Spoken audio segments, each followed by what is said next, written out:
Scope creep.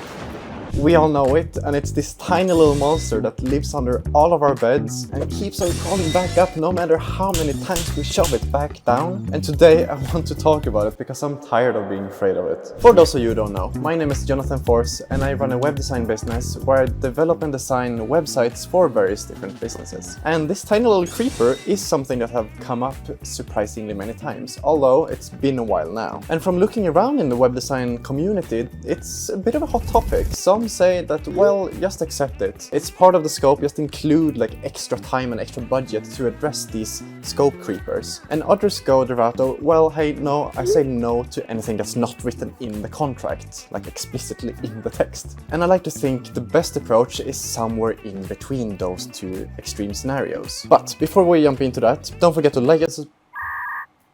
But before we jump into that, I want to define what is scope creep. And to me, scope creep basically boils down to anything that the client asks for that is not explicitly written in the contract, or you have explicitly agreed upon verbally or in text format in Slack, for example. And looking at my notes, I've written exactly, it's when a project's requirements start to increase or change beyond its original agreed upon scope. So in practice, what that looks like is, let's say I have a new client. They approached me because they're a small little startup and they just got the budget to double down on their marketing. And as part of that, they're also building a website or perhaps revamping their existing website. So as part of that, they need design and development, they need 5 pages, and I handle the entire process. Throughout that process, we go through the ideating and targeting approach. Throughout that, we go through the ideating and the design phase, and then the development phase, and then the content phase. Each of these phases have things that me and the client needs to agree upon. So in the ideating phase, we need to agree on a target approach or a target audience or a very specific approach of how we do this project. In the design phase, we of course need to agree on the design. So like the actual content, the structure, the layout of each individual page. Then the development phase is mostly my side, but it can also include things as agreeing on how different elements interact with each other in terms of just UX and interaction and animations. And then in the content phase, that's mostly on the client, but can also include me agreeing on, hey, this copy, for example, should be integrated in this specific way. And so what a scope creep could look like in this specific example could be that, hey, Jonathan, actually, we need another page as well. I know we only agreed on 5 pages, but our marketing team thought of this really great idea and we really want to implement it. Can you do that? In this scenario, it's a bit of a tricky kind of thing to approach, because on one hand you want to please the client and you want to make them happy. You want this to be a long-lasting business relationship, of course. But on the other hand, this is a business, and when you boil it down, we're all in it for the money. And if you extend the scope to include 1 extra page, that means that the client, the person paying for the services, isn't actually paying for that additional change and that an additional piece of work. And depending on your business situation, you might either have subcontractors that you need to pay to now include this extra piece of scope, which means that you're also losing more money on that project. So the way I approach it is that I try to weigh the benefits to the pros versus the cons. If I know this relationship tends to be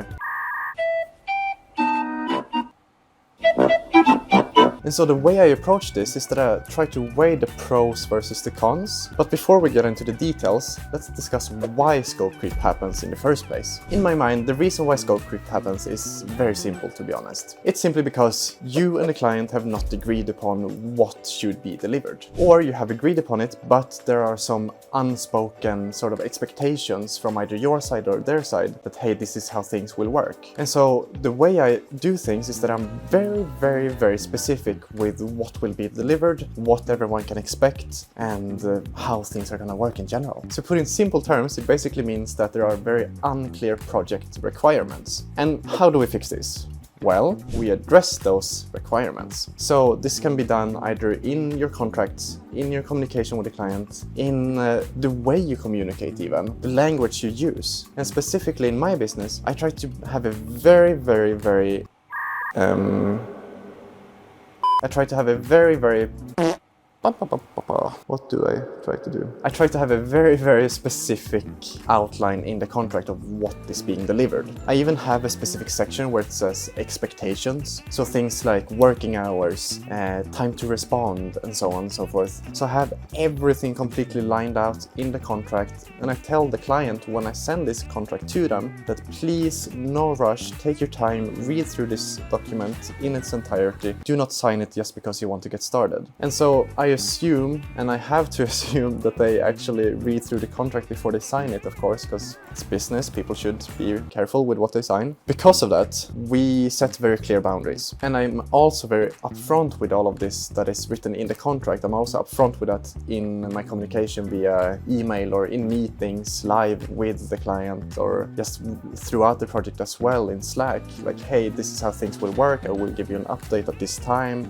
This is the timeline. This is the scope of work, etc., etc. So I try to be very particular. That's my point, is that I'm trying to be very particular. However, even if you set these very specific requirements and expectations, it can still be hard to say no to a request. Because especially if you're in the early phases of running your business, you may not have that much revenue going. You have to pay rent, you have your expenses, you have to you have to provide the living for yourself and maybe family. And so saying no to a client may feel very dangerous and hard, because then saying no means that you might potentially damage, or worst case scenario, lose that business relationship, which probably also means lose out on income. So saying no can feel like this massively dangerous thing, but I genuinely believe that it is for everyone's best to say no. Because from my own experience, every single time I have said, hey, this is actually going a little bit outside of scope, I would love to solve this for you, continue working with you, but we would need to update the contract and the budget to do so. Every time I've said that, every single client have actually been quite appreciative of it. And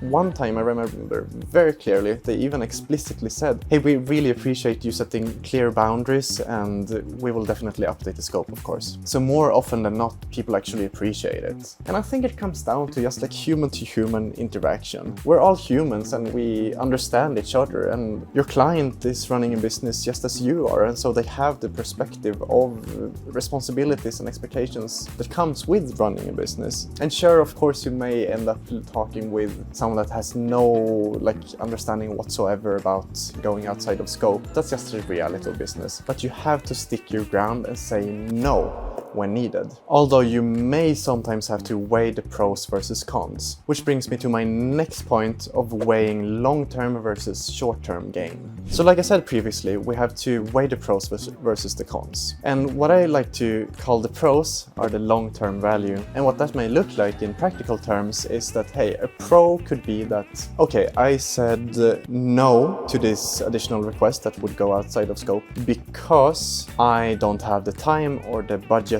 to provide this additional piece of scope.